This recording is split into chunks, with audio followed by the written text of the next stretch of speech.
Hello students and welcome to the channel the H classes. अगर आप मेरे channel पर नए आए हैं तो मेरे चैनल को सब्सक्राइब कर लें और बेल आइकन को प्रेस कर लें ताकि मेरे चैनल के नोटिफिकेशंस आपको मिलते रहें।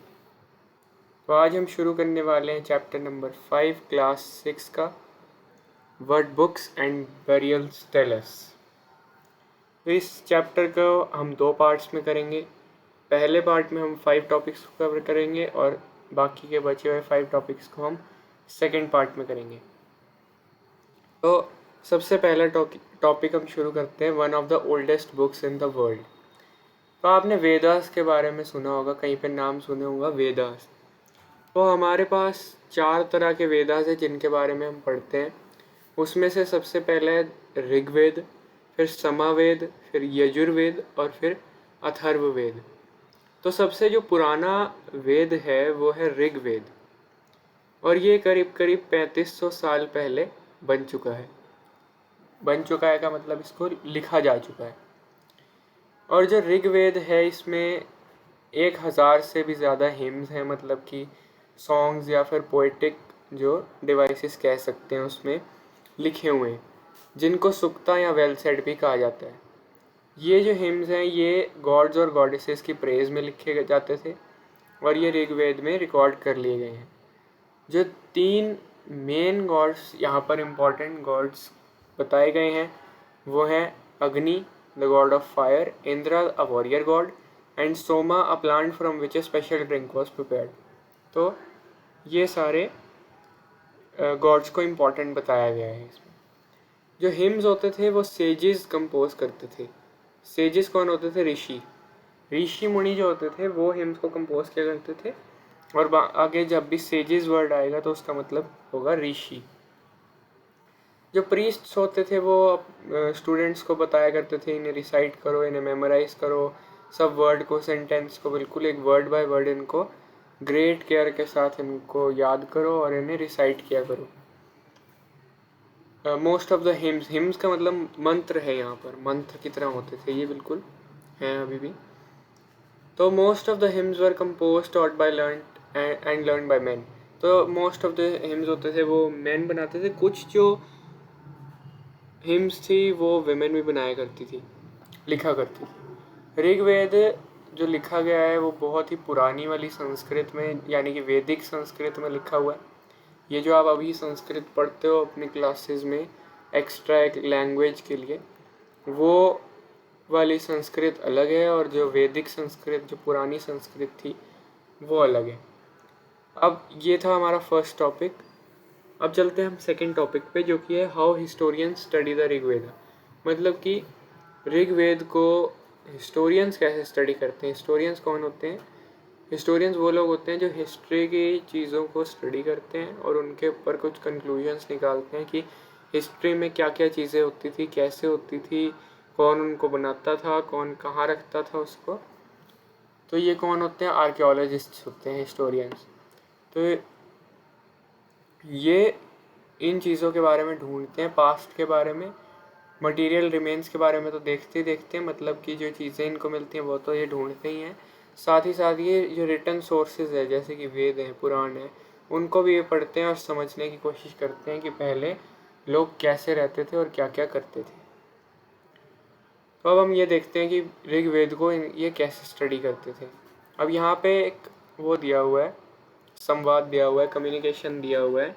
विश्वामित्र जो कि एक सेज थे, मतलब कि ऋषि थे, और 2 रिवर्स के बारे में, जिनमें से एक का नाम है, जो 2 रिवर्स हैं यहाँ पर। विश्वामित्र कहते हैं कि रिवर्स को आप माउंटेन्स से बहुत ही नीचे आराम से आते हो, बिल्कुल घोड़ों की तरह, घोड़ों और शाइनिंग काउस की तरह। और ये शाइनिंग काउस और घोड़ों की ही तुलना इसलिए कर रहे हैं क्योंकि जिस जगह पर वो रहते थे वहाँ पर घोड़ों और गायों की पूजा की जाती थी और उनको बहुत ही स्पिरिचुअल माना जाता था, इसलिए उनको उनसे कंपेयर किया जा रहा है नदियों को। तो वो कहते हैं कि आप चैरियट्स को सी में लेके जाते हो और through the power of Indira, कि आपके पास पानी पूरा भरा हुआ है, आप पानी से पूरे भरे हुए हो, और आप एक दूसरे से जुड़े हुए हैं। तो रिवर्स फिर कहती हैं कि हम पानी से भरी हुई हैं और हम उन्हीं रास्ते पर चलती हैं जो गॉड ने हमारे लिए बनाया हुआ है। हम उसी रास्ते को फॉलो करती हुई चली जाती है और हमें कोई भी रोक नहीं सकता है। तो इसलिए वो पूछती हैं उससे, विश्वामित्र से पूछती हैं कि ओ ब्राह्मण या सेज, कि तुम हमसे क्यों प्रे कर रहे हो। फिर वो कहते हैं, O sisters please listen to me, the singer who has come from a distance with his chariots and carts. तो वो कहते हैं एक जो बंदा आया है वो अपने आप को संबोधित कर रहे हैं कि वो जो चैरियट्स और कार्ट्स लेकर आया है वहाँ पे, उसकी तुम प्रेयर्स को सुनो और अपने वाटर को बिल्कुल भी वहाँ पर ज़्यादा ऊपर ना आने दो ताकि वो सेफली वहाँ से क्रॉस कर सकें रिवर्स को। तो रिवर्स क्या कहती हैं कि हम तुम्हारे प्रेयर्स को ज़रूर सुनेंगे ताकि तुम यहाँ से सेफली क्रॉस कर जाओ। हिस्टोरियंस इस मंत्र को, इस हिम को ऐसे पॉइंट आउट करते हैं, इसे इसलिए पॉइंट आउट करते हैं क्योंकि ये एक ऐसे एरिया में बना हुआ था जहाँ पे ये रिवर्स फ्लो करती थी और वहाँ पर एनिमल्स को बहुत वैल्यू दी जाती थी, जैसे कि मैंने आपको पहले भी बताया है इसे शुरू करते हुए।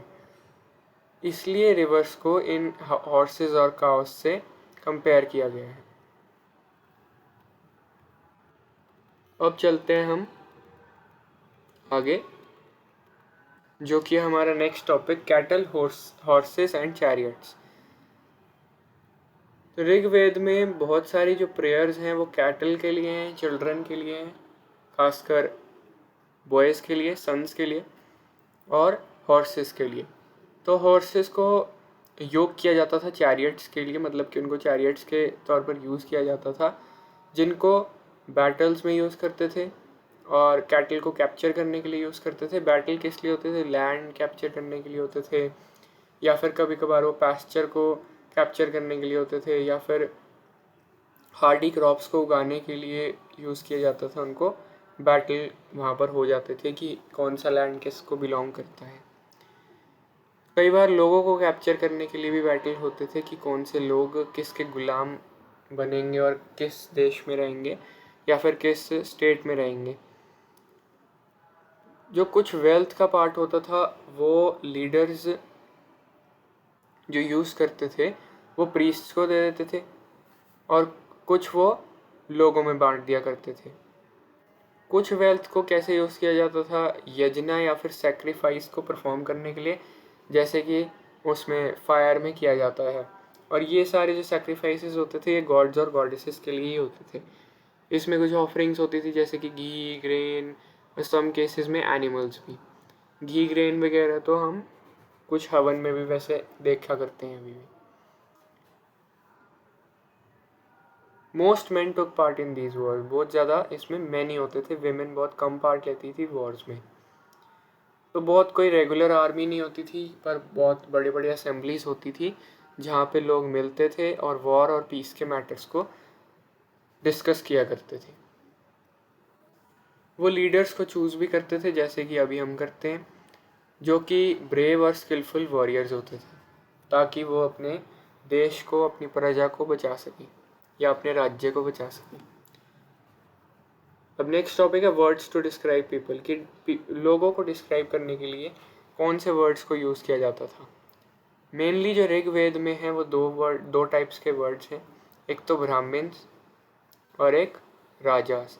अब राजा की, जैसे आपने सुना कि राजा है, तो आपके मन में जो तस्वीर आई होगी राजा की वो एक बहुत ही आलीशान महल की आई होगी, लेकिन ये राजा वैसे नहीं है जिनके बारे में आप आगे भी पढ़ने वाले हैं और पहले भी आपने पढ़ा होगा। ये इनके पास कोई भी कैपिटल सिटीज़ नहीं होती थी, इनके पास कोई पैलेसेस, कोई आलीशान महल नहीं होते थे, कोई आर्मी नहीं होती थी, ना ही ये टैक्स कलेक्ट करते थे।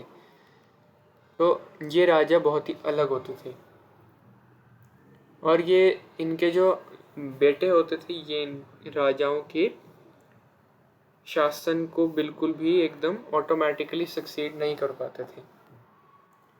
जो दो वर्ड्स थे जो कम्युनिटी एज अ होल को डिफ़ाइन करने में, डिस्क्राइब करने में यूज़ किए जाते थे, वो थे एक तो जन, जो कि आज भी हम यूज़ करते हैं जैसे कि जनता, जन, या फिर दूसरा था विश। तो जो वैश्य वर्ड है वो भी विश से ही निकल कर आता है।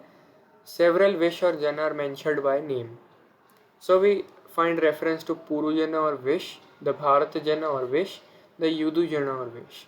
तो ये 3 तरह के इसमें जन और विश का नाम दिया हुआ है, एक पुरु, भारत और यदु। कभी कभी क्या होता था, जो लोग हिम्स को कंपोज करते थे वो अपने आप को आर्य कहते थे, और अपने जो ओपोनेंट्स होते थे, उनके जो अपोजिशन में होते थे, उनको दास्य या फिर दस्यस कहते थे। तो बाद में उनको ये जो दासा टर्म है, और फेमिनिन में अगर कहें तो दासी, ये सारे स्लेव के रूप में इनको कहा जाने लगा कि स्लेव्स को दास या दासी कहा जाएगा। स्लेव्स क्या होते थे? स्लेव्स की बिल्कुल एक डेफिनेशन है, slaves were women and men who were captured in war. They were treated as the property of their owners who could make them do whatever they wanted. ये इसकी डेफिनेशन है। ये स्लेव्स ऐसे लोग होते थे जिनको वॉर में वो पकड़ लिया करते थे और फिर उनसे वो जो चाहे काम करा सकते थे। गुलाम। While the Rig Veda was being composed in the northwest of the subcontinent, there were other developments elsewhere. तो ये नॉर्थ वेस्ट सबकॉन्टिनेंट में बनाया जा रहा था, इसको लिखा जा रहा था। अब इस वीडियो के हम आखिरी टॉपिक पे पहुंच गए हैं, 5th टॉपिक, जो कि है silent sentinels, the story of the megaliths. The stone boulders को मेगालिथ्स कहा जाता था, जिसको मतलब अगर हम लिटरली बोलें तो बिग स्टोन्स, बड़े बड़े पत्थर जो होते थे, स्टोन बाउल्डर्स, उन्हें मेगालिथ्स कहा जाता था। मेगा मतलब कि बड़ा और लिथ्स मतलब स्टोन। तो इनको बहुत ही केयरफुली अरेंज किया जाता था और बेरियल साइट्स का इनसे मार्क किया जाता था कि यहाँ पर बेरियल साइट्स हैं।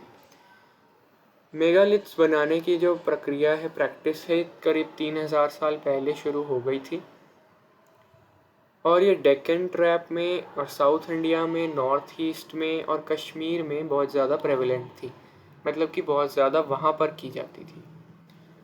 कुछ जो इम्पोर्टेंट मेगालिथिक साइट्स हैं वो मैप 2 में पेज 14 पे, वो हम अगले चैप्टर में देखेंगे या फिर अगली वीडियो में।